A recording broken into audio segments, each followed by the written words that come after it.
ayan na nga mga kainday, magandang tanghali sa inyong lahat. So yun na nga guys, yung ginawa ko nga pala, magluluto tayo today. Ang iluluto ni Inday Gracia is apretada. So yun guys, bihira lang talaga ako magluto ng apretada. So yun na nga guys, ang inuna ko nga pala dyan is niluto ko yung aking mga patatas at carrots. So yan na nga, nagsutay na rin ako ng sibuyas at bawang. Pagkatapos niya natin na magsutay is inilagay na rin natin yung ating, syempre, bida ng ating lulutuin. Walang iba kundi ang manok. Yan, nakabili nga pala ako ng manok dyan sa Alphamart. Yan, binili ko bali 1 kilo. Yung aking niluto na yan, malalaki naman kasi yan, yung slice na yan. Pero binawasan ko kasi nga sobrang dami. Iniwan ko yung ibang wings. So yun na nga guys, gano'n na nga tayo dyan, nagmekos-mekos na tayo, inilagay na natin yung ating manok, yan, hinalo-halo natin ng bahagya. After nga natin yan guys, maglalagay tayo dyan ng ating pampasarap, walang iba kundi ang paminta. Yan, paminta, naglagay na rin tayo dyan, pagkatapos naglagay na rin tayo ng magic sarap. Magic sarap, baka naman, palagi na lang ako gumagamit ng magic sarap. Yan, naglagay na tayo ng magic sarap dyan guys. So yun nga, grabe yung panahon ngayon. Kaninang umaga, napagkalakas-lakas ng hangin, pabugso-bugso yung hangin, ulan. Okay lang sana yung ulan, mahinahon lang na ulan, tapos walang hangin. Nakakatakot yung ulan, tapos sasamahan mo siya ng hangin. Yan yung nakakatakot talaga sa lahat, delikado yung mga ganyan. Yung sobrang lakas ng hangin kasi ang daming masisira pagka may kasama na talagang hangin eh. So yun talaga, akala ko naman ay walang bagyo na, hindi ko lang alam kung may bagyo pa ha. So yun lang, tinan nyo naman ang panahon ngayon eh, hindi na maganda. Tapos kanina, alanganin pa, hindi natin alam kung papasok ba yung mga anak natin. Kaya ako nagdesisyon na lang din talaga ako na hindi ko na lang papapasukin si Clara. Ayun, ginising ko nga kanina ng alanganin is nagalit pa nga sa amin. So ito yun na nga mga kainday, no. Ayan, medyo tinusta ko ng konti yung ating chicken dyan.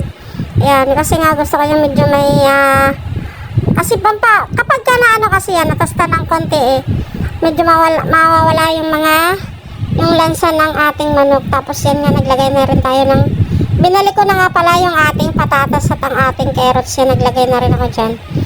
Yan, minekos-mekos lang ni Inday Gracia, saglit. And then, pagkatapos yan, maglagay tayo ng, ng kunting tubig para naman papalambutin pa natin yan, yung ating manok. Kasi nga gusto ko talaga sa manok, alam nyo guys, gusto ko yung pati buto ay sobrang lambot na. So yun na nga mga kainday, nilagay ko na nga rin pala yung ating bell pepper na green. Yan, pampasarap din yan. Gusto ko nga sana may pula pa para talaga colorful siya, maganda siyang tingnan. Kaso wala akong nabili na bell pepper na red, kaya lang yan na yung available dito sa ating kusina, kaya yan na lang ang aking inilagay. So yan na nga, naglagay na rin tayo dyan ng patis at yan talaga yung ating pampalasa sa ating niluluto kasi nga masarap talaga ang patis, no? Ewan ko ba bakit masarap talaga ang patis sa niluluto. At naglagay na rin pala ako dyan ng ating tomato sauce, yan, Del Monte tomato sauce, baka naman.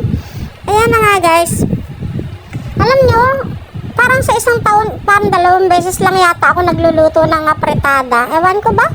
Hindi ko kasi, hindi ko talaga hindi ko talaga bet magluto ng ng apretada. Kaya lang, wala na akong maisip na menu na iluluto. Yung sabi ko, meron naman ako dyan patatas, carrots, yan. Manok lang talaga ang wala ako. Kaya nga, namili kami kanina sa Alphamart. Meron sa Alphamart yung mga bonus na manok. Tsaka yung, tawag dito na, yung na manok na yan, tawag dito Magnolia, yun, yan wala pa ako. Yan ang meron sa Alphamart, kaya doon na lang kami namili. Marami din naman yung 1 kilo, kaya binawasan ko lang ng konti nga kasi nga sobrang dami naman siya. Bukas, syempre luluto natin. So yan na nga mga kainday, yan, minekos-mekos na lang natin saglit yung ating niluluto, pakuluan natin yan.